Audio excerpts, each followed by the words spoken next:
So I really want to start like a series, y'all. This week, see, this is why I gotta take my thoughts captive like every day, because I start to overthink. But anyway, I started a video. I was talking about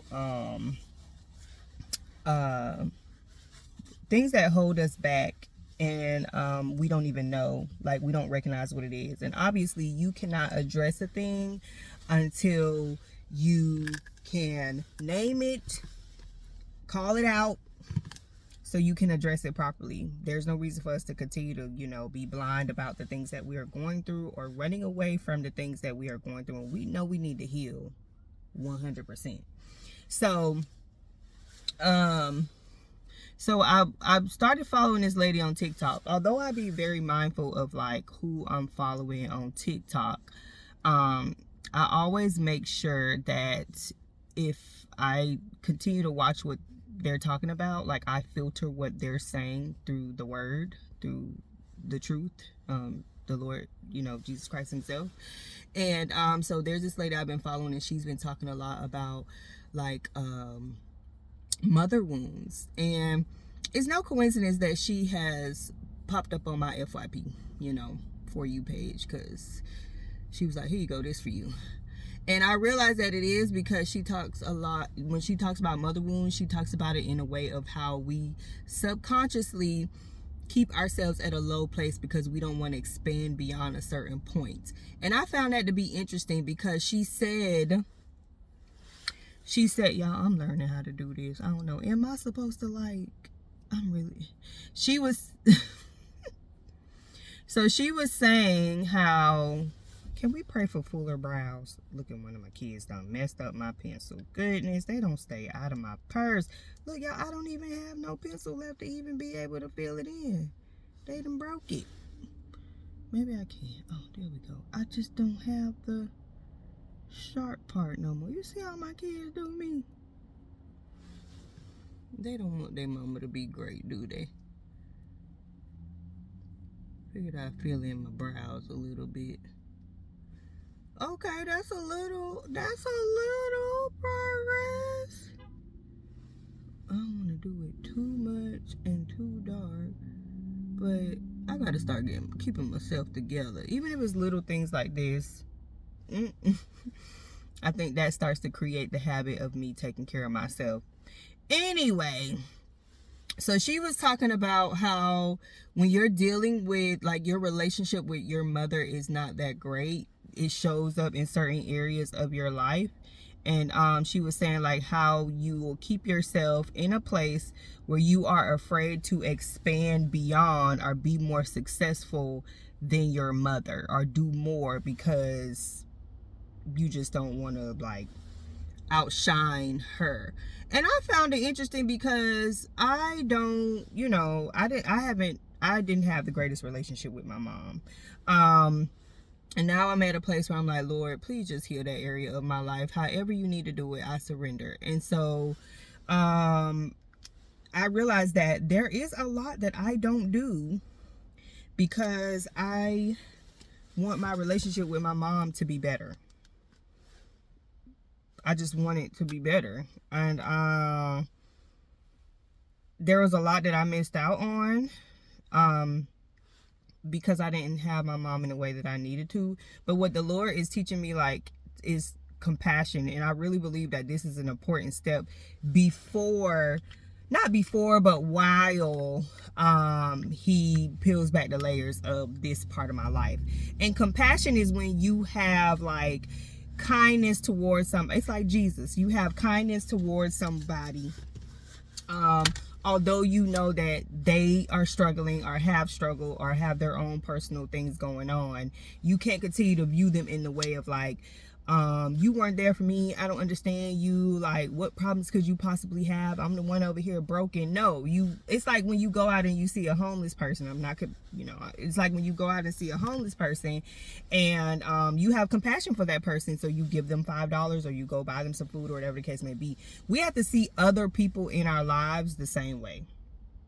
So even when it comes to like me and my mom, like I am learning to see that my mom before she became my mom, she was who she, she was an individual person, with her own issues, her own problems, her own things going on. She grew up a certain way, like dealt with people in a certain way. And so that's compassion, when you can see beyond what you lacked in your mother-daughter relationship,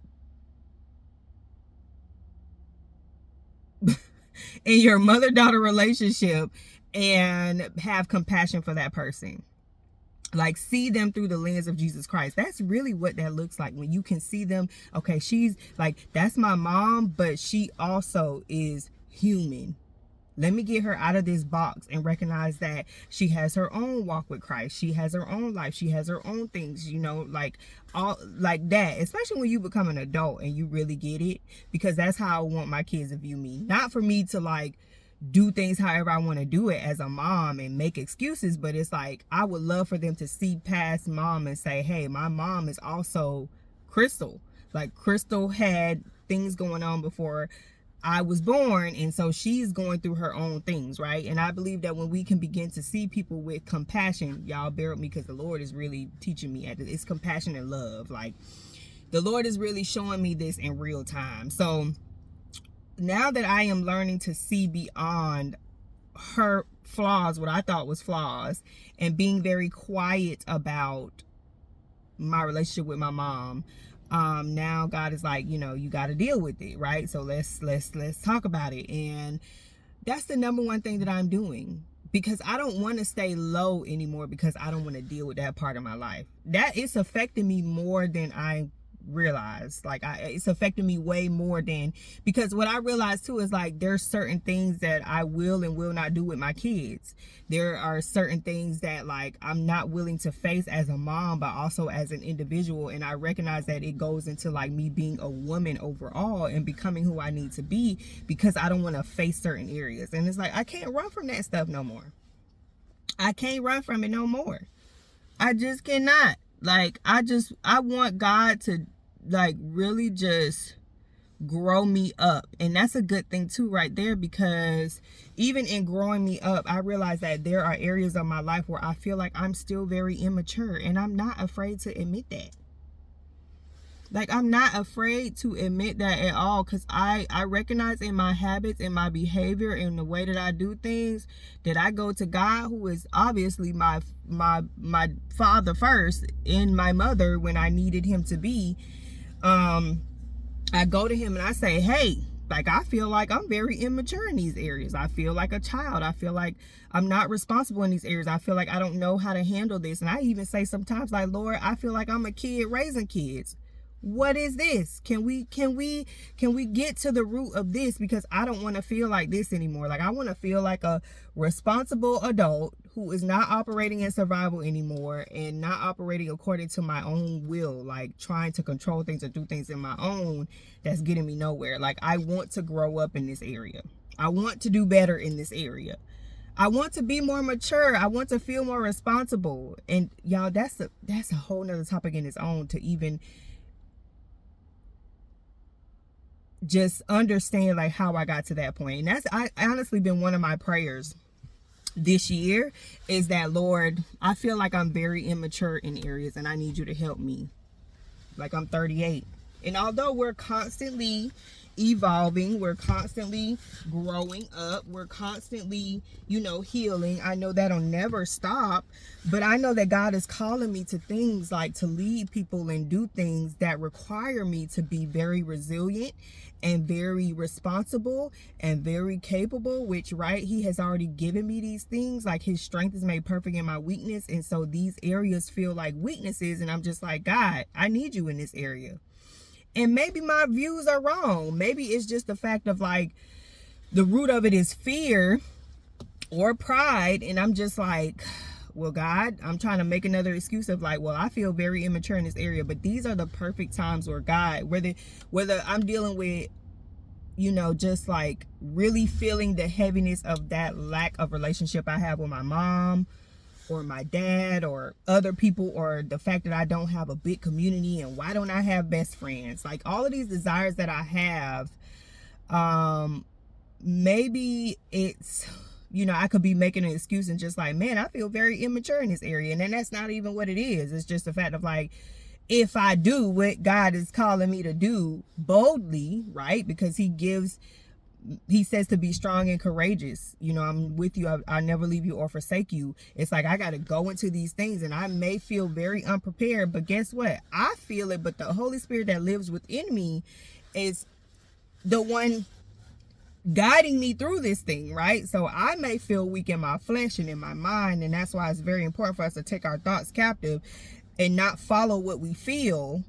Because if I continue to go with what I feel, then I'll never do anything fully, meaning I'll never be fully obedient.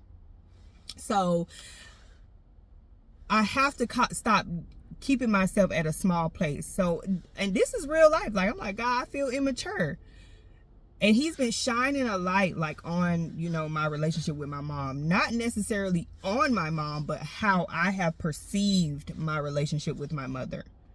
Because there are so many things that I desire to have. I wish I had. I'm 38 years old. I wish I had, you know, I wish we were close. I wish we could go on mommy-daughter dates. And look, God is not done. That don't mean he can't redeem and recover relationships. But what if he don't? Then what am I going to do?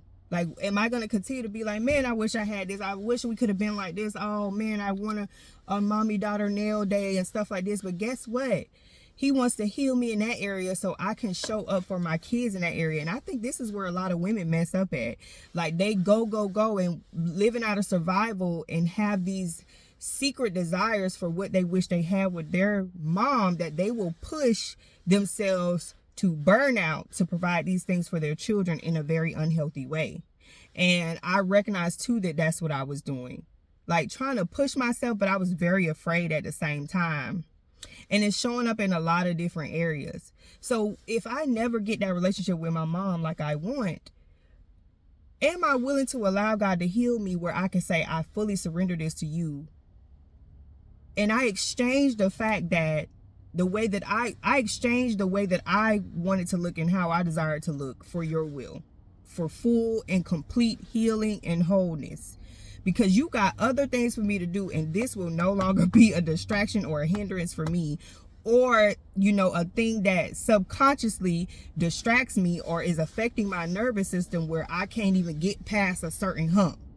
Like, this is how deep we have to look at things when we realize that we're going through these cycles and patterns and we get to a certain place and we stop. It's like, what is it really? And are you bold enough to go to God and allow him to expose it and fix it? That's the beauty in life. Like, that's the beauty in it all. But anyway, that's my rant for today, y'all. I used this Illa mascara, and I used the Milani Stay Put Brow Sculpting Mechanical Pencil. That filled in my brows very well. I like it. And I used For Glitter Girl Gloss, which is my lip gloss brand that I run with my beautiful daughters. And y'all pray that it's going to become a family thing. So, anywho, a quick fix up here.